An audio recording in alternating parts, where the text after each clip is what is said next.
Hello दोस्तों, अभी जो आपको स्क्रीन पर दिख रहा है ये एजेडक्यू सर्वर का पेज खुला हुआ है। एजेडक्यू सर्वर क्या होता है? ये एक पोस्ट प्रोसेसिंग टूल होती है, इसके बारे में हम देखने जा रहे हैं। इससे क्या होता है कि हमारा ड्राइव टेस्टिंग पार्ट में जो लॉग फाइल अपलोड होती है उससे आप उस लॉग फाइल को आप ये प्रोसेस करता है और ऑनलाइन ही आपकी रिपोर्ट जनरेट हो जाती है, इसलिए इसको एक ऑनलाइन पोस्ट प्रोसेसिंग टूल आप कह सकते हो। ठीक है, इसके बारे में आज हम जानेंगे।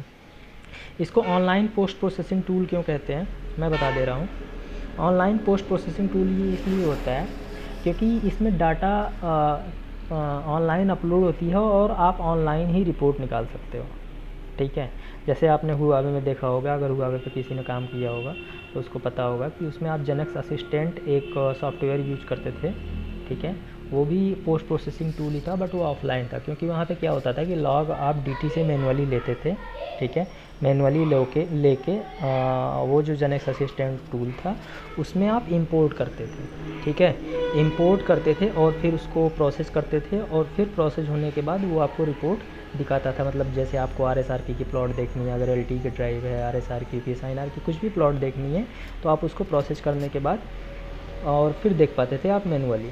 ठीक है, उसमें कुछ ऑनलाइन ही होता था कि आपने कोई कहीं पे क्लिक किया और ऑनलाइन अपने आप ही आपका रिपोर्ट जनरेट होने लगा, आपका डाटा सब कुछ उसमें पड़ा हुआ है ऑलरेडी, ऐसा नहीं होता था। ठीक है, आपको उसमें मैनुअली ऑफलाइन तरीके से डालना पड़ता था। ठीक है, इसमें ऐसा नहीं है, इसमें ऑटोमेटिक होता है। वहाँ पे ड्यूटी ड्राइव करेगा, उसका लॉग अपलोड कर देगा सर्वर पे, यहाँ पे आप सर्वर पे लॉगिन करोगे। ठीक है, लॉगिन करते ही आपको वो जो डाटा अपलोड रहेगा।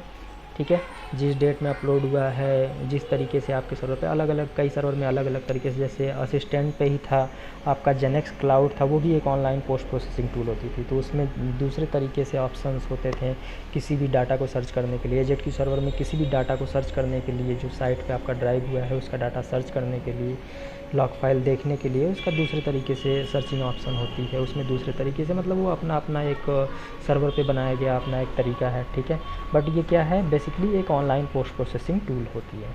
ठीक है, जिससे आप रिपोर्ट जनरेट कर सकते हो SCFT की, क्लस्टर की, किसी की। ठीक है, according to our customer requirement, जैसा भी आपका कस्टमर चाहता है, जिस फॉर्मेट में चाहिए वो सब कुछ आपको यहाँ पे बताऊँगा। ठीक है, कि किस चीज़ का क्या मतलब है, क्या आप सेलेक्ट कर रहे हो तो उससे क्या चीज़ें दिखाई देंगी। ठीक है, तो उसके बारे में जानते हैं। चलिए शुरू करते हैं। तो दोस्तों, अभी जो आपको ये स्क्रीन पे दिख रहा है ना, ये ब्लैंक पेज दिख रहा है, यहाँ पे कोई भी डाटा नहीं दिख रहा है। ये इसलिए क्योंकि आज की डेट में, जिस दिन ये वीडियो बना रहा हूँ मैं, इस डेट में ये जो अभी देख रहे हो आप, यहाँ पे डेट लिखा हुआ है 14/4/2012, मतलब 14 अप्रैल 2012 में कोई भी ड्राइव नहीं हुआ है। कोई ड्राइव हो भी रहा है अगर, तो अभी तक कोई भी डाटा अपलोड नहीं हुआ है सर्वर पर। ठीक है, इसलिए आपको यहाँ पे ब्लैंक दिख रहा है, लिखा हुआ है रिपोर्ट नॉट फाउंड, कोई भी डाटा नहीं है। ठीक है, अब मैं आपको दिखाने जा रहा हूँ कि रिपोर्ट कैसे जनरेट करते हैं। ठीक है, अभी मैं आपको जो दिखाने जा रहा हूँ एक सैंपल के तौर पे, एक SCFT की ड्राइव हुई है एक साइट की, और उसका रिपोर्ट कैसे जनरेट करेंगे, कैसे डाटा सर्च करते हैं, वो सारा कुछ। ठीक है, तो चलो मैं ये एक रिपोर्ट आप देख लो पहले। ठीक है, ये एक रिपोर्ट है, ये फ़िलहाल है यूपी वेस्ट सर्कल का, एयरटेल का रिपोर्ट है ये। ठीक है, ये जो एक्सेल शीट आपको दिख रही है, ये एक्सेल शीट कैसे निकलती है, और ये जो फॉर्मेट है, जैसे आप एक शीट में दिख रहा है SCFT, फिर SCFT plot, VoLTE SCFT, VoLTE plot, snap, handover, reselection. ठीक है,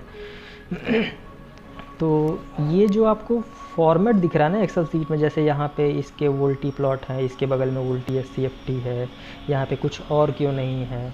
ठीक है ना, कुछ और भी हो सकता है। तो कस्टमर का रिक्वायरमेंट था कि इस तरीके से इस फॉर्मेट में होना चाहिए, और इस फॉर्मेट में रिपोर्ट कैसे निकलता है ये डिपेंड करता है। जब आप सर्वर पे टेम्पलेट सेलेक्ट करते हो ना, वो टेम्पलेट ये बनाया जाता है और ये टेम्पलेट उसमें सर्वर पे डाल दिया जाता है, और जब भी आप उसके टेम्पलेट को सेलेक्ट करते हो, उस पर्टिकुलर टेम्पलेट को, तो आपको उस तरीके से रिपोर्ट दिखाई देगी। ठीक है, अगर आप कोई और टेम्पलेट सेलेक्ट करोगे तो उसमें जो उस टेम्पलेट में जो डाटा बनाया गया होगा, जिस तरीके से एक्सेल को फॉर्मेट किया गया होगा उसमें, उस तरीके से आपका रिपोर्ट निकलेगा। ठीक है, तो टेम्पलेट बेसिकली डिफ़ाइन करता है कि आपका रिपोर्ट किस तरीके से दिखेगा, किस वे में दिखेगा। ठीक है, तो ये है हमारा फॉर्मेट रिपोर्ट का।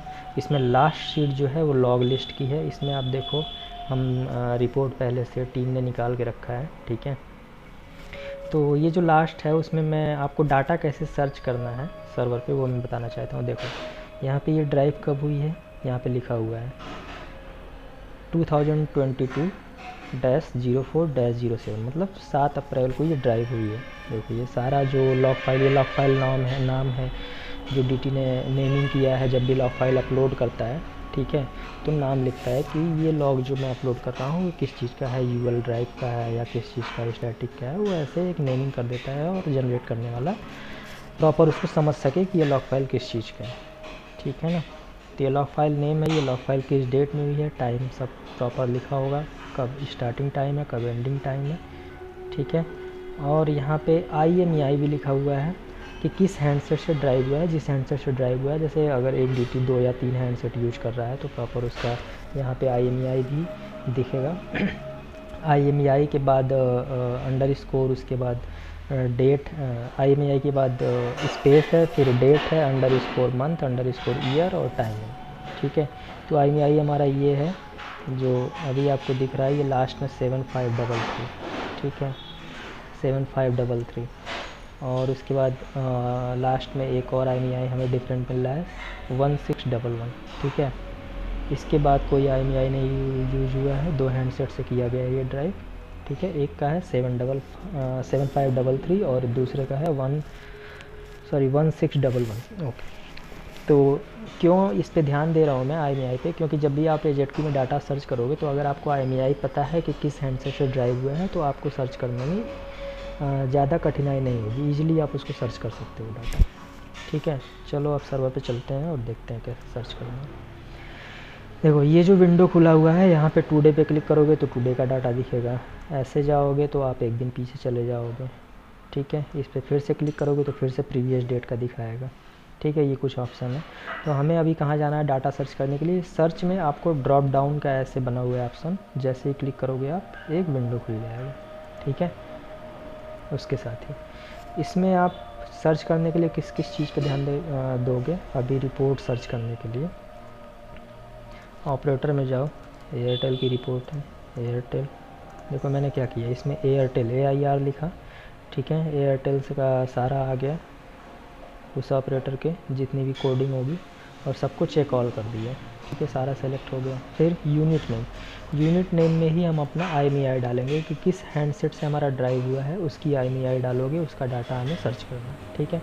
तो हमने क्या देखा था जो हमारे रिपोर्ट में अभी था लास्ट में 7533 है एक का IMEI और दूसरे का है, दूसरा हैंडसेट 1611, ठीक है। तो चलो लास्ट का 4 डिजिट डालते हैं, पहले हैंडसेट का 7533 है, ये आया, हमने इसको चेक कर दिया। दूसरा हैंडसेट है 1611, ये आया और इसको हमने चेक कर दिया, ठीक है। चेक करने के बाद कहीं पे भी आप क्लिक कर दोगे बाहर वो हो जाएगा और दिखाएगा आपका 2 सेलेक्टेड है, ठीक है, 2 हैंडसेट। LT की रिपोर्ट है, LT पे चेक कर दो, कोई इशू नहीं। उसके बाद किस डेट में ड्राइव हुआ है, 7 अप्रैल की डेट में ड्राइव हुआ है, तो 7 अप्रैल, यहाँ पे अप्रैल का मंथ खुला हुआ है, मार्च में हुआ है तो ऐसे ऐसे आप करके मार्च नवंबर कुछ भी जा सकते हो, मंथ सेलेक्ट कर सकते हो। अप्रैल में हुआ है तो अप्रैल में 7 का सेलेक्ट कर दिया, यहाँ पे बाहर क्लिक करो, यहाँ पे 7 to 7 मतलब एक ही दिन ड्राइव हुआ है। अगर दूसरे दिन भी ड्राइव हुआ है तो ऐसे आप यहाँ पे प्लस पे क्लिक करोगे, और अगर 8 तारीख में भी ड्राइव हुआ है इसी हैंडसेट से तो 8 अप्रैल सेलेक्ट करोगे और यहाँ पे क्लिक करोगे तो 8 की डेट भी सेलेक्ट हो जाएगी, ठीक है।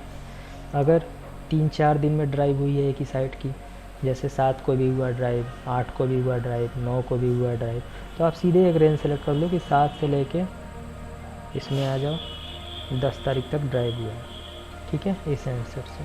हाँ, लेकिन इसी हैंडसेट से अगर किसी और साइट की भी ड्राइव होगी तो उसका भी डाटा उसी पूरे आपको सीट में दिखेगा, इसी डेट की रेंज के अंदर, समझ रहे हो ना आप, ठीक है। तो इसका भी ध्यान देना है, उसको भी फिल्टराइज कर सकते हो आप यहाँ से। ये जो टैग है जब आप एक बार सर्च करोगे तो ये टैग अभी सप्रेस है, नॉट फाउंड करके दिखा रहा है, लेकिन वो आपका सप्रेस हट जाएगा जब आप सर्च करोगे, ठीक है। तो अभी फ़िलहाल हमारा 7 की डेट में ड्राइव हुआ है, 7 ही रहने देते हैं, 7 अप्रैल, और फिर इसको सीधे सीधे सर्च कर देते हैं, ठीक है। सर्च करने के बाद आप देखो ये MEE150 साइट ID है, उसका रिपोर्ट हम निकालना चाहते हैं। तो ये देखो MEE150 ये DT ने ऐसे नेमिंग कर रखी है, ठीक है, MEE150_CFT_वोल्टी प्लॉट, मतलब कि ये वोल्टी का लॉग है। ये वाले इस वाले रो में जो आपकी डाटा है, ये जो लॉग फाइल है, ये वोल्टी का लॉग फाइल है, ठीक है। तो इस तरीके से आप पूरा डाटा यहाँ पे निकाल सकते हो सर्च करके, ठीक है। इस सीट में आपको पूरा डाटा दिखने लगा। अब आप देखो यहाँ पे लिखा गया रिकॉर्ड्स 1 to 10 ऑफ 36, मतलब इस डेट में इस हैंडसेट से टोटल 36 फाइल अपलोड की गई है, लेकिन इस सीट में आपको, इस पेज पे आपको 10 ही दिखाई दे रही है, ठीक है। तो या तो आप नेक्स्ट पेज पे जाके चेक करो ऐसे 1 by 1, ठीक है। तो वो चीज़ पॉसिबल नहीं है, आपको रिपोर्ट एक ही बार में सारा डाटा सेलेक्ट करके निकालना है, ताकि आपकी रिपोर्ट में प्रॉपर वोल्टी का, यूएल का प्लॉट, डीएल का प्लॉट, स्टैटिक सब कुछ फिल हो गया है आपकी रिपोर्ट में।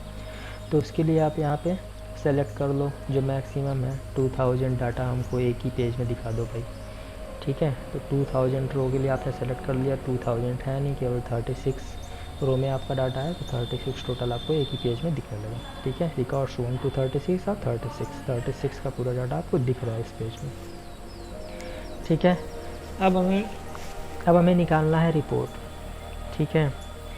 तो जैसे मान लो आप ये केवल एक ही लॉग फाइल का आप प्लॉट देखना चाहते हो, तो एक ही लॉग फाइल को सेलेक्ट करो, कंबाइन रिपोर्ट पे क्लिक करो, आगे का प्रोसीजर मैं आपको बताता हूँ, ठीक है। हमें क्या करना है, एक ही लॉग फाइल का हमें रिपोर्ट नहीं निकालना, हमें सारे लॉग फाइल को सेलेक्ट करना है। इस SCFT में जो भी ये लॉग फाइल यूज की गई है, जिसका भी ड्राइव हुआ है, ये सारे का यूज करके हमको रिपोर्ट निकालना है, ठीक है। इसमें देखो आप स्टैटिक भी है, एमओ सेक्टर 1 लिखा हुआ है, वोल्टी का एमओ किया गया है सेक्टर 1 पे, ऐसे ऐसे सारा उसने कर रखा है DT ने, और वो यहाँ पे दिखा रहा है।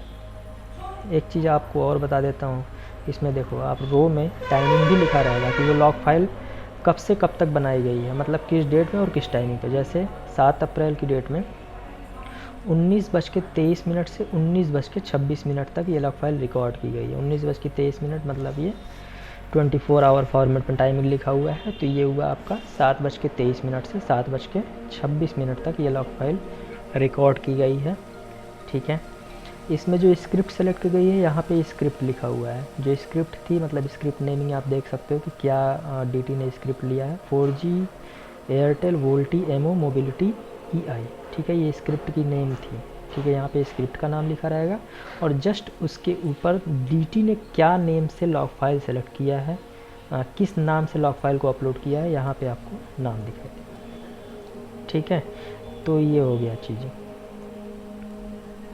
उसके बाद जैसे आपको एक चीज़ और बता दे रहा हूँ, इस पर अगर जैसे इसको कुछ आइडेंटिफाई करने के लिए इन फ्यूचर आपको कुछ ज़रूरत पड़ा, ठीक है, कि हमें इसको कुछ आइडेंटिफाई करने के लिए ऐसा कुछ नाम दे दूँ, DT ने जो नाम दिया है वो तो ठीक है, लेकिन मुझे भी कुछ अपने तरफ से नाम देना है, तो आप बेसिकली इस पर क्लिक करोगे, ठीक है। ये जो पेंसिल बना हुआ है यहाँ पे दिख रहा है, ठीक है, इस पर आप क्लिक करोगे। क्लिक करने के बाद आपको क्या नाम देना है, जैसे मैं लिख दूँ कि ये जो इस लॉग फाइल में जो प्लॉट आया है वो पुअर है, ठीक है। तो हमने इसमें लिख दिया पुअर, ठीक है, और एडिट पे क्लिक कर दिया, please wait, edit successful, okay कर दो या एंटर कर दो, ठीक है। अब इसके बगल में देखो आप लिखा हुआ आ जाएगा पुअर, मतलब इन फ्यूचर आप 10 दिन बाद, 15 दिन बाद कभी भी देखोगे अगर इस साइट का डाटा, तो आपको याद रहेगा कि हाँ, इस लॉग फाइल में जो भी चीज़ आई है, जो प्लॉट आया है, ये पुअर आया है, ठीक है। मतलब ऐसा तब करते हैं जब हमको रीड्राइव करवाना रहे इस रूट पे, ठीक है। तो हम एक याद रखने के लिए अपने आप को कि लिख के रख दो कि छोड़ दो, ठीक है, ये पुअर है। जब भी नेक्स्ट टाइम इस साइट पे DT विजिट करेगा, तो हम ये लॉग फाइल का रूट उसको दे देंगे निकाल के, और उस पर वो दोबारा से ड्राइव कर ले, और उस पैच को हम इस रिपोर्ट के अंदर डाल के रिप्लेस कर सकेंगे, ठीक है। तो ये आप यूज कर सकते हो एडिट का, ठीक है। अभी मैं फ़िलहाल हटा देता हूँ, इसकी कोई ज़रूरत नहीं है, ठीक है। लॉग फाइल डाउनलोड करना है, तो ये जो डाउनलोड की आइकन दिख रही है, इस पर आप जाओगे, इसमें बहुत सारे ऑप्शन आपको दिखेंगे, ठीक है। देखो रिप्ले, ठीक है, इस पर आप क्लिक करोगे तो AZL फॉर्मेट में आपकी लॉग फाइल डाउनलोड हो जाएगी। ये एक रिप्ले टूल होता है, ठीक है, उसमें आप लॉग फाइल को डाल के चेक भी कर सकते हो, ठीक है, कि क्या हुआ है इस लॉग फाइल में।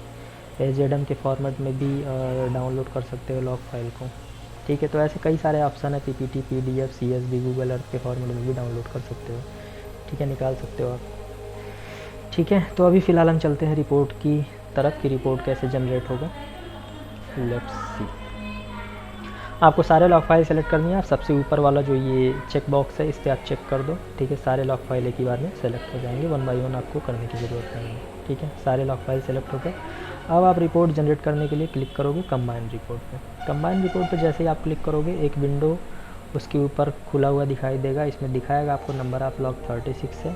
फाइल आपको रिपोर्ट जनरेट करनी है, MIF फाइल नहीं जनरेट करनी है, CSV फाइल नहीं जनरेट करनी है, गूगल अर्थ फाइल में नहीं निकालना है, ठीक है। बेसिकली आपको एक एक्सेल फॉर्मेट में आपको एक रिपोर्ट निकालनी है, ठीक है। रिपोर्ट ऑलरेडी इसलिए फाइल में सेलेक्ट करने दो। रिपोर्ट नेम जो आपकी फाइल डाउनलोड होगी, जो रिपोर्ट निकलेगा वो किस नाम से होना चाहिए, तो आप लिख दो ऐसे MW150 हमारी साइट ID है, इसमें आप लिख भी सकते हो CFT की रिपोर्ट। कोई टेक्नोलॉजी है वो भी लिख दो L850, ठीक है। इसमें आप हमेशा अंडरस्कोर करके लिखा करो, ठीक है। स्पेस दोगे अंडरस्कोर, अगर अंडरस्कोर नहीं लगाओगे स्पेस दोगे तो फिर वो उसके लिए लास्ट में जब आप जनरेट करोगे तो वो वार्न करेगा कि भाई ये नाम सही नहीं है, ठीक है। तो ये देखो आप सबसे पहले लिखा हुआ है टेम्पलेट, ठीक है। टेम्पलेट फाइल मैंने बताया था ना कि फॉर्मेट आपकी एक्सेल फाइल जो है उसकी फॉर्मेट कैसी होगी ये डिपेंड करता है, आपके कस्टमर ने बता रखा है, तो वो आपको एक टेम्पलेट देगा, ठीक है। ये टेम्पलेट आपको सर्वर पे अपलोड करना पड़ेगा, ठीक है। और जब भी आप टेम्पलेट सेक्शन में आओगे तो आपका टेम्पलेट किस नाम से है वो आप यहाँ पे सर्च कर लोगे, जैसे SCFT मैंने डाला, ठीक है। तो ये जो है हमारा अभी 4G_Airtel_SCFT_EI यही टेम्पलेट, ये जो रिपोर्ट निकला हुआ है ये इसी टेम्पलेट से निकला हुआ है और हमें इसी टेम्पलेट का यूज करना है ऐसे रिपोर्ट निकालने के लिए, ये वाली रिपोर्ट निकालने के लिए। तो हम इसी टेम्पलेट को सेलेक्ट करेंगे। फ़िलहाल मेरा अभी यही दिखा रहा है क्योंकि मैंने बाय डिफ़ॉल्ट अपने सर्वर में इसको सेलेक्ट कर रखा है। तो जब भी मैं रिपोर्ट जनरेट करने के लिए कंबाइन रिपोर्ट पर क्लिक करूँ तो बाय डिफ़ॉल्ट मेरा ये सेलेक्टेड हो, ठीक है। वो कैसे करते हैं वो भी मैं आपको बाद में बता दूँगा, ठीक है, कि बाय डिफ़ॉल्ट कैसे कर सकते हो, आप थीम कैसे अपलोड कर सकते हो, टेम्पलेट कैसे अपलोड कर सकते हो, थीम कैसे मॉडिफाई, ये सब कुछ आगे मैं बताऊंगा। बट अभी बेसिक बता रहा हूँ कि कैसे आप रिपोर्ट जनरेट करते हो और किसका क्या मतलब होता है, ठीक है।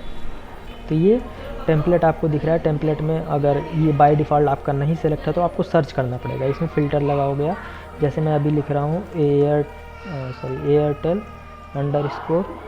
Airtel_SCFT, तो देखो आपको इसमें जो भी उस नेमिंग से रहेगा, हमारा ये वाला है 4G_Airtel, ये देखो आप ऊपर सेलेक्टेड है तो इसलिए आपको नेमिंग याद है कि ऐसे है, ठीक है। तो ये आप सेलेक्ट कर लोगे, ऑलरेडी सिलेक्टेड था बट मैंने आपको करके दिखाया, ठीक है, कि कैसे आपको सर्च करना है। एक और चीज़ होता है, आप URL भी डाल सकते हो इसमें, ठीक है। अगर आपको कभी कभी ऐसा होता है कि आपके पास टेम्पलेट फ़ाइल नहीं अपलोड है सर्वर पे, कभी हमारे साथ ऐसा हुआ है कि एरिक्सन के थ्रू जैसे क्लस्टर में ड्राइव हो रहा था तो उसका जो टेम्पलेट चाहिए, उसका जो फॉर्मेटिंग होगी एक्सेल फाइल की, उसका नहीं दिया गया था, ठीक है। टेम्पलेट फ़ाइल नहीं दिया गया था, उसका एक लिंक दिया गया था, गूगल ड्राइव का एक लिंक दिया गया था। मैं आपको दिखा देता हूँ, ये देखो आप, ये क्लस्टर की फॉर्मेट है, ठीक है। इसमें आप देखो ये क्लस्टर का फॉर्मेट है, ये मैं खोल रखा हूँ गूगल ड्राइव स्प्रेडशीट में, ठीक है। ये क्लस्टर का फॉर्मेट है, सॉरी, तो ये क्लस्टर AT है। इसी एक्सेल फाइल में अगली सीट क्लस्टर AT प्लॉट, इसमें आपको प्लॉट दिखाई देगा, ये स्टैटिक के लिए था, ठीक है। ये थोड़ा सा दूसरा फॉर्मेट है क्लस्टर के लिए। तो इसका मैं बताना चाहता हूँ कि ये हमारे स्प्रेडशीट में है, इसको आप उसमें ऐसे फाइल में सेलेक्ट नहीं कर सकते हो, ठीक है। ऐसे टेम्पलेट फाइल में कर सकते हो, वो मैं आगे बता दूंगा कैसे कर सकते हो। एक ही वीडियो में सब कुछ कवर नहीं सब कर सकता हूँ, लंबा हो जाएगा थोड़ा वीडियो, ठीक है। तो मैं बता दूंगा, उसको भी कर सकते हो आप। टेम्पलेट फाइल भी बना सकते हो एक अलग से, जैसे ये .url करके आपकी फ़ाइल है, उस फॉर्मेट में कन्वर्ट हो जाएगी और आप उसको अपलोड कर सकते हो सर्वर पे। लेकिन मैं आपको तरीका बता रहा हूँ कि आप URL भी डाल सकते हो, जैसे यहाँ पे आपकी गूगल स्प्रेडशीट में है, शेयर पे क्लिक किया, ठीक है। यहाँ पे गेट लिंक है, anyone होना चाहिए, यहाँ पे anyone ही होना चाहिए, ठीक है। अगर anyone नहीं है तो सर्वर नहीं लेगा, तो आप कॉपी लिंक पे क्लिक कर सकते हो, ठीक है। मतलब ये जो हमारी टेम्पलेट है इसका बेसिकली आपको लिंक कॉपी करना है।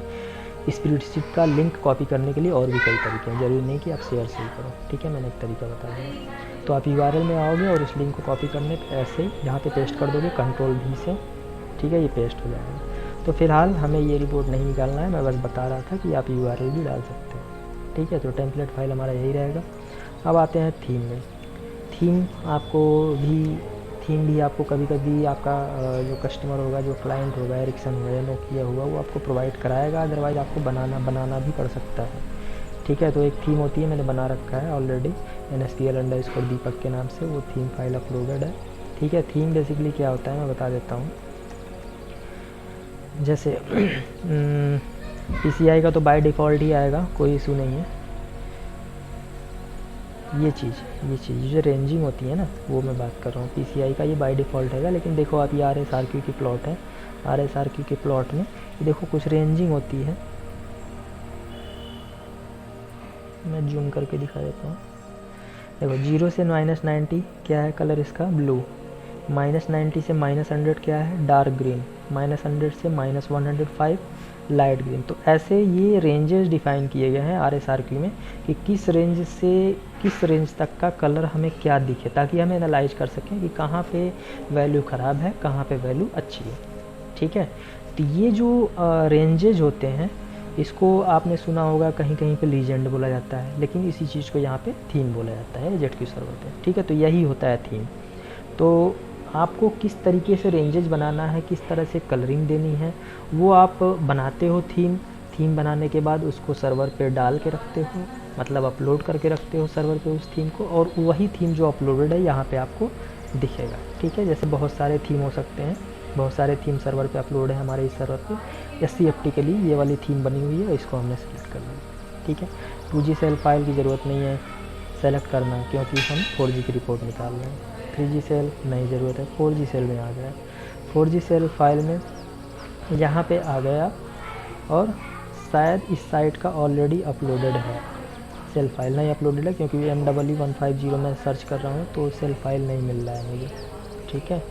जैसे आप ड्राइव में आपने हैंडसेट में आप सेल फाइल अपलोड करते हो ताकि साइट दिखे आपको मैप में, वैसे ही जो यहाँ पे सेल फाइल जब आप डालोगे तो यहाँ पे ये जो साइट दिख रहा है ऐसे दिखेगा।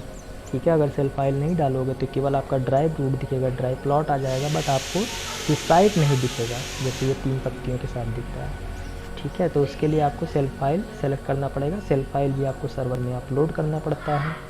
ठीक है। नहीं अपलोड करना चाहते हो तो URL के थ्रू भी डाल सकते हो, जैसे अभी मैंने दिखाया आपको यहाँ पे, मैंने आपको यहाँ पे दिखाया कि टेम्पलेट का URL कैसे डाल सकते हो लिंक कॉपी करके। ठीक है। वैसे ही आप सेल फाइल का भी URL डाल सकते हो, मैं आपको दिखाता हूँ। ये देखो। ठीक है। ये ड्राइव में सेल फाइल बन के रखी हुई है स्प्रेडशीट में। ठीक है। ये खुल रहा है, ये देखो, ये सेल फाइल का फॉर्मेट है, स्प्रेडशीट में बना हुआ है। इसमें देखो MW150 इसीलिए अपलोडेड नहीं था क्योंकि ये स्प्रेडशीट में बना के रिपोर्ट निकाला गया है। तो स्प्रेडशीट में ये डला हुआ है डाटा MW150 लेट लॉन्ग, इसका सेल फाइल, एजीमुथ, ये डायरेक्शन कॉलम एजीमुथ 80, 220, 350 है, तीनों सेक्टर का एजीमुथ। ऐसे ही 2539 ERFCN। ठीक है। PCI। तो ये एक डाटा है। ये डाटा क्या कहलाता है, सेल फाइल कहलाता है, EP कहलाता है, इंजीनियरिंग पैरामीटर। तो इसका लिंक भी अगर आप डाल सकते हो तो वहाँ पे डाल सकते हो वहाँ पे। ये देखो कॉपी लिंक मैंने कर लिया, और यहाँ पे आया URL में पेस्ट कर दिया उस लिंक को। ठीक है। आपको फिर से बता दे रहा हूँ, यहाँ पे anyone ही होना चाहिए। ठीक है। जैसे आप देखोगे कि कभी कभी स्प्रेडशीट में यहाँ से चेंज होगा, जैसे रेस्ट्रिक्टेड अगर मैंने कर दिया, ठीक है, तब जब मैं इसका लिंक डालूँगा, अगर मैंने कॉपी लिंक करके डाला सर्वर पे, तो वो सर्वर ये डाटा फेच नहीं कर पाएगा, क्योंकि ये रेस्ट्रिक्टेड मोड में है। इसको केवल वही एक्सेस कर सकता है जिसका ये ID है जीमेल पे। ठीक है। और कोई एक्सेस नहीं कर सकता है इस लिंक के थ्रू। ठीक है। इसीलिए हमेशा आप anyone पे करके रखो, जब भी आपको सर्वर पे एक्सेस देना है anyone पे करके रखो। उसका लिंक डाल दिया है, अब वो सर्वर एक्सेस कर लेगा। ओके। चलिए, तो हमने डाल दिया सेल फाइल के लिए लिंक। 5G सेल फाइल की कोई ज़रूरत नहीं है। ग्रिड में आ गए हैं। ग्रिड क्या होता है, टेलीकॉम में यूज करने वाले जानते होंगे ग्रिड क्या होता है, बट मैं आपको पूरा बेसिक बता रहा हूँ, जो नए हैं बिल्कुल फ्रेशर हैं उनको भी समझ में आए सारी चीज़ें। तो ग्रिड, ये जैसे आप देख रहे हो यहाँ पे लिखा है ग्रिड कॉलन 200, मतलब 200 क्या है, 200 मीटर का ग्रिड इसमें प्लॉट में लगा हुआ है। ठीक है। ये जो बॉक्सेज आपको दिख रहे हैं ऐसे स्क्वायर फॉर्मेट में, इसको ग्रिड बोलते हैं। ये 200 × 200 का होता है, मतलब ये यहाँ से यहाँ तक की जो आपकी डिस्टेंस है वो 200 मीटर की है ये दिखाता है। जैसे लेट सपोज कोई भी रिपोर्ट चेक कर रहा है, वैलिडेट कर रहा है, जानना चाहता है कि साइट के नियर बाई में किस तरीके की वैल्यू आई है, किस तरीके का डाटा आया है, वो देखना चाहता है, तो ये ग्रिड के थ्रू समझ पाता है, ठीक है, डिस्टेंस को। जैसे यहाँ पे साइट है, अब यहाँ पे ये देखो आप सर्विंग आई है, कोई नेबर साइट आया है, तो ये कितना डिस्टेंस हो सकता है अप्रॉक्स, आप ये ग्रिड के थ्रू आप समझ सकते हो चीज़ों को, ठीक है। जैसे यहाँ से यहाँ तक ये देखो 200 मीटर का ग्रिड है, तो यहाँ से यहाँ तक बेसिकली 100 मीटर हो गया, और आई थिंक यहाँ से यहाँ तक मीन्स 150 मीटर या 200 मीटर के आसपास ये होगा, ठीक है। जैसे यहाँ पे साइट है, तो सीधे सीधे आप ये सीधा यहाँ से यहाँ तक का डिस्टेंस 200 है, तो यहाँ से यहाँ तक का डिस्टेंस अप्रॉक्स 10-20 मीटर और हो गया, तो 220 या 230 मीटर आपका डिस्टेंस है साइट से यहाँ से लेके यहाँ तक का डिस्टेंस, ठीक है। तो कहने का मतलब बेसिकली ये है कि ग्रिड लगा होता है तो कोई भी एनालाइज कर सकता है रिपोर्ट में कि कितने डिस्टेंस में क्या चीज़ें हो रही हैं, वैल्यू ख़राब हो रही है तो कितना डिस्टेंस है, कहाँ तक है, एक आप एनालाइज, एक आप अंदाज़ा लगा सकते हो, गेस कर सकते हो चीज़ों को, तो इसलिए ग्रिड लगाना ज़रूरी होता है रिपोर्ट, ठीक है।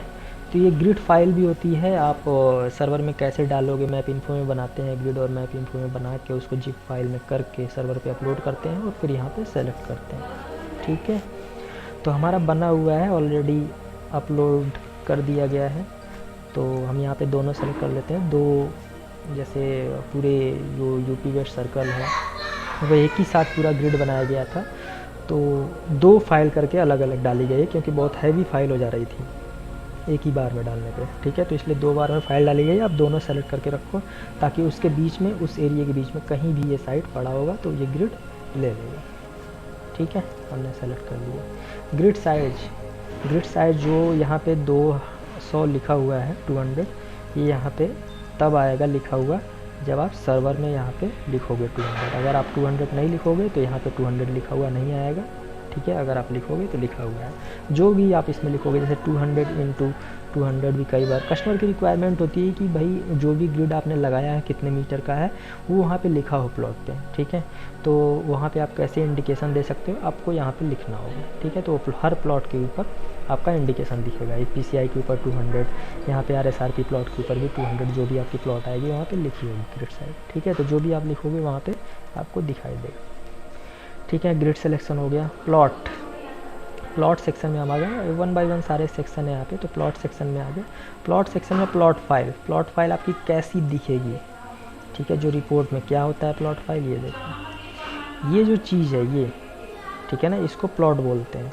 ये कितनी बड़ी होगी, कितनी छोटी होगी, ठीक है ना, इसके अंदर ये जो साइट बना हुआ है, इसकी पत्तियाँ हैं, ये कितनी बड़ी होनी चाहिए, कितनी छोटी होनी चाहिए, ये सब प्लॉट के अंदर होता है, ठीक है। प्लॉट के अंदर सेटिंग होती है, एक प्लॉट बनती है और उसके सारे जो भी पैरामीटर हैं प्लॉट के अंदर की, साइट की आपकी जो पत्तियां हैं, ये पत्तियां ये कितनी बड़ी होनी चाहिए, साइट आपका कितना छोटा बड़ा दिखना चाहिए, ठीक है। ये प्लॉट जो है, ये प्लॉट जो दिख रहा है आपको स्क्वायर में, ये कितना छोटा होना चाहिए, बड़ा होना चाहिए जब आपकी रिपोर्ट जनरेट होकर आए, तो वो सारी चीज़ें प्लॉट के अंदर डिफाइन होती है, ठीक है। तो प्लॉट आपका बना रहेगा बहुत सारा, उसको आप सेलेक्ट करोगे अकॉर्डिंग टू कस्टमर की रिक्वायरमेंट क्या है उसकी, ठीक है। सेलेक्ट करोगे, सेलेक्ट करने के बाद काम ख़त्म है। ईमेल पॉलीगन का कोई ख़ास यूज है नहीं, ठीक है।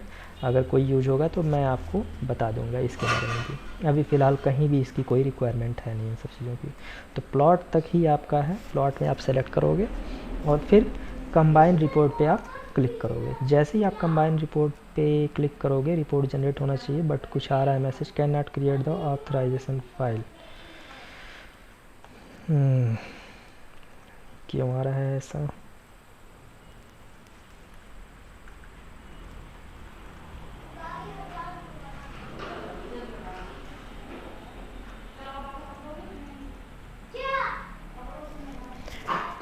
तो कभी कभी इस सर्वर को नेमिंग से भी प्रॉब्लम होती है, अगर ऐसा कुछ है तो आप नेम में थोड़ा इधर उधर चेंजेस कर दो, ठीक है। अपनी जो सर्वर बनाई गई है, इनकी सर्वर का भी कुछ दिमाग है जो कभी कभी समझ नहीं पाता है चीज़ों को, ठीक है। तो इसमें कोई परेशान होने वाली बात नहीं है। अगर कभी भी ऐसा कुछ मैसेज आए ऑथराइजेशन फाइल एक्स पाथ करके जो भी एरर आ रहा था, ठीक है, तो आप नेम में थोड़ा चेंजेस कर दो, ठीक है, आपका वो प्रोसेस में लग जाएगा जैसे ही आप कंबाइन रिपोर्ट पे क्लिक करोगे, ठीक है। तो मैंने कंबाइन रिपोर्ट पे जैसे ही क्लिक किया था वो विंडो हट गई है और एक नया टैब खुल जाएगा साइड में ही, न्यू टैब, ठीक है। न्यू टैब खुलते ही उसमें आपकी प्रोसेसिंग दिखने लगेगी, कुछ कोडिंग रहेगी, ठीक है, वो प्रोसेस में लग जाएगी। कुछ नहीं करना है आपको, एज इट इज़ छोड़ देना है, थोड़ा सा वेट करना है, वो फाइल आपकी डाउनलोड हो जाएगी कुछ देर में, ठीक है। जो अभी आपको ये फ़ाइल दिख रही है ना, जो रिपोर्ट बनी हुई है ये, ठीक है, ऐसी ही फ़ाइल डाउनलोड होगी, ये सब कुछ फिल होके आएगा और उस पर आप कुछ भी चेंजेस करने चाहते हो रिपोर्ट में। जैसे जो रिपोर्ट जनरेट होता है, जो डाउनलोड होता है रिपोर्ट, उसमें कई सारी चीज़ें मतलब अव्यवस्थित रहती हैं, कह सकते हो आप, ठीक है। मतलब कुछ एक्स्ट्रा, जैसे ये 3 कॉलम है, 3 सेक्टर की साइट है, वहाँ पे 4 या 5 या 6 भी हो सकते हैं, अकॉर्डिंग टू योर टेम्पलेट में जो भी चीज़ें दिया गया है, वह टेम्पलेट बनाते समय जितनी भी बनाई गई होगी वो सारी आपकी आएगी। तो कुछ भी आपको डिलीट करना है डिलीट करो, उसमें कुछ चेंजेस करना है चेंजेस करो, ताकि कस्टमर को आप रिपोर्ट ऐसा दो कि उसको देखने में ऐसा ख़राब मत लगे, अच्छा लगे, ठीक है। तो ये सारी चीज़ें आपको चेंजेस करनी होती हैं। बाकी रिपोर्ट आपकी जनरेट होकर आएगी, प्लॉट लगी रहेगी, स्टैटिक फिल रहेगा। स्टैटिक के ये जो स्नैप होते हैं, ये देखो आप, ये स्नैप है, अगर टेम्पलेट में वैसा दिया गया है, जो आपका स्क्रिप्ट है वो टेम्पलेट के थ्रू, टेम्पलेट के साथ सिंक है वो स्क्रिप्ट, ठीक है। मतलब जो टेम्पलेट आपका बनता है ना, उसमें कोडिंग की जाती है, उसमें फार्मूलाज लगाए जाते हैं ताकि वो स्क्रिप्ट को सिंक कर सके, जो आपकी स्क्रिप्ट चल रही है। तो दोनों अगर एक दूसरे से सिंक रहेंगे तो आपका प्रॉपर रिपोर्ट में आएगा, वो आएगा ही आएगा। अगर नहीं आता है तो आप रिपोर्ट करोगे, जो भी आपका कस्टमर है, जो भी आपके टूल पे जो टेक्निकल डिपार्टमेंट है, जो देखते हैं एरिक्सन में, उनको आप बताओगे कि भाई ये स्नैप नहीं आ रहा है प्रॉपर किसी भी रिपोर्ट में या किसी भी साइट पे करने पे ये ऑब्जर्वेशन हमको मिल रहा है कि ये प्रॉपर नहीं आ रहा है स्नैप, तो वो उसको सही करेंगे, उसको चेक करके कि ऐसा क्यों हो रहा है, ठीक है। या तो उनके टेम्पलेट में कोडिंग सही नहीं की गई होगी, इस वजह से ऐसा हो सकता है, ठीक है। तो थोड़ा सा वेट कर लेते हैं, अभी कुछ देर में आपकी रिपोर्ट जनरेट हो जाएगी और फिर हम देखते हैं क्या हुआ है। तो हमारा रिपोर्ट डाउनलोड हो गया है। मैंने बीच में वीडियो को थोड़ा स्किप कर दिया, ताकि वीडियो मैं ट्राई करता हूँ कि लंबी ना हो, बट हो जाती है लंबी, क्योंकि मैं बेसिक से बेसिक चीज़ भी बताने की कोशिश करता हूँ कि सब कुछ कवर करूँ वीडियो में, कोई भी ऐसी छोटी सी चीज़ ना हो जिसके बारे में लोगों को पता ना हो और उनको समझ में ना आए। तो ट्राई करता हूँ कि सब कुछ कवर हो, इसलिए वीडियो थोड़ी लंबी हो जाती है।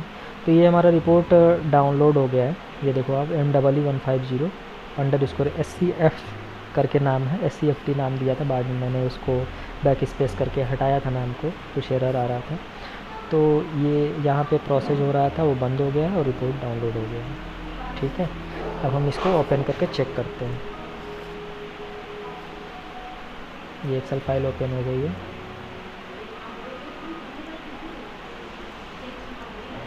ये देखो आप, ठीक है। ये मैं आपको 1 बाय 1 सारे सीट को एक बार दिखा देता हूँ कि रिपोर्ट आपकी जनरेट हो गई है, ठीक है। ये देखो, मैंने बोला था ना कि यहाँ पे 4 से 5 रो दिख रहे हैं। मैंने बताया था आपको कि ये डिलीट करने होंगे, अगर आपके 3 ही साइट किया, ऐसे आप डिलीट कर सकते हो, ठीक है। एक्सेल फाइल चलानी आती होगी जो कि टेलीकॉम में वर्क कर रहे हैं, ठीक है। ये आपकी स्टैटिक सारी फिल होके आई है। आपको जो ओरिजिनल रिपोर्ट है, आपने देखा होगा, ओरिजिनल रिपोर्ट में आपको दिखाऊंगा कि किस तरीके से हमारी टीम ने यहाँ पे फिल कर रखा है। DL थ्रूपुट 35.76 है, यहाँ पे देखो आप, ये KBPS में लिखा हुआ है, मीन्स 35,764। तो यहाँ पे आप इसको चेंजेस कर सकते हो, अगर कस्टमर आपको बोलता है कि डेसिमल के 2 पॉइंट तक सारी चीज़ें रखो, वैसे नॉर्मली रखते हो। जैसे आप देखो यहाँ पे कि जो साइनार एवरेज वैल्यू है फर्स्ट सेक्टर का कॉलम है, ठीक है। यहाँ पे देख सकते हो आप, सेल वन का कॉलम है। तो आप साइनार की वैल्यू देखो 7.881618 करके, इसमें बहुत सारे लंबे डिजिट में लिखा हुआ है, तो आप इसको लास्ट के 2 डिजिट तक रख सकते हो, ठीक है। तो ये सारे चेंजेस कहने का मतलब ये है, आपको करने होंगे। अगर कोई चीज़ फिल होकर नहीं आई है तो उसको आप मैनुअली टूल में, रिप्ले टूल में जाके लॉग फाइल को डाउनलोड करके, उस पर्टिकुलर लॉग फाइल को डाउनलोड करके उस सेक्टर का, और रिप्ले टूल में उसको प्रोसेस करोगे, फिर चेक करोगे कि क्यों नहीं आया है वैल्यू यहाँ पे फिल होके। तो अगर आया है तो आप उसको मैनुअली भी फिल करके रिपोर्ट को कंप्लीट करोगे, ठीक है। यहाँ पे आप देखो कि ये प्लॉट आपका आया है, प्लॉट बड़ा है, ये जूम आउट करोगे आप इसको थोड़ा सा, ठीक है, तो आपको प्रॉपर दिखे सारी चीज़ें। ये देखो आप, प्लॉट ऑटोमेटिक सब बन के आया है, ठीक है। तो इस तरीके से आपका रिपोर्ट जनरेट हो जाता है। ठीक है। ये सारे सीट में आप देखो स्नैप भी स्टैटिक के लग के आए हैं, ठीक है। अनऑर्गेनाइज है, इसको आपको ऑर्गेनाइज करना होगा थोड़ा सा अच्छा दिखे, जैसे ये है, ठीक है। इसको आप ऐसे कर दो, ऐसे सारे को कर सकते हो, ठीक है। ऐसे सारे को आप 1 बाय 1 सेलेक्ट करोगे और उसको सही करोगे, तो ये थोड़ा सा अच्छा दिखे आपका रिपोर्ट, ताकि जो भी चेक करे उसको देखने में अच्छा लगे, आपका परफॉर्मेंस उसको अच्छा लगे, ठीक है। ऑडिट डाटा, ऑडिट फ़ोटो इसमें फिल होके नहीं आएगी, ऑडिट फ़ोटो लगा हुआ नहीं होगा, आपको मैनुअली इसको डालना होगा, ठीक है। ये GIS है, मीन्स क्या साइट पे डाटा पड़ा हुआ है, जो आपकी सेल फाइल में पड़ा हुआ है, जो चीज़ें सिंक है, जैसे लैटीट्यूड और लॉन्गिट्यूड ले लिया है, साइट ID ले लिया है, लेकिन बाकी चीज़ें जो नहीं लिया है, जो रिक्वायरमेंट है आपको किस तरीके से देना है ऑडिट डाटा, उसका फॉर्मेट आप इसमें कॉपी पेस्ट करोगे और वैल्यू को फिल करोगे। लास्ट में ये लॉग फाइल की लिस्ट है कि कितनी लॉग फाइल है, किस टाइम पे हुआ है और IMEI क्या है, ठीक है। तो ये हो गया आपका रिपोर्ट पार्ट पूरा कि कैसे आप जनरेट करोगे, किसका क्या मतलब हुआ है, वो सारा चीज़ मैंने इस वीडियो में कवर कर दिया, ठीक है। तो आशा करता हूँ कि आपको समझ में आया होगा। बहुत कोशिश किया मैंने कि सबको समझ में आया सारी चीज़ें, एक छोटी से छोटी चीज़ भी। तो प्लीज़ अगर आपको अच्छा लगा, आपको चीज़ें समझ में आई हैं, तो प्लीज़ लाइक करें। अभी हमारा इनिशिएट कर रहे हैं हम अपने चैनल को, ट्राई कर रहे हैं कि लोगों तक हमारी बात पहुँचे। होता क्या है कि जब भी हम टेलीकॉम में एज ए फ्रेशर या न्यू लर्नर एंट्री लेते हैं तो बहुत प्रॉब्लम होती है, लोगों से पूछते हैं, सब लोग बिजी होते हैं, थोड़ा सा कोई कुछ बताएगा बट कोई बताना नहीं चाहता है, कभी बिजी है उस वजह से नहीं बताना चाहता है, तो परेशान रहते हैं लोग, मतलब बताना नहीं चाहते। तो कोशिश है कि मतलब ये चीज़ें लोगों तक पहुँचे एक वीडियो के थ्रू, सब लोग जानें, ठीक है।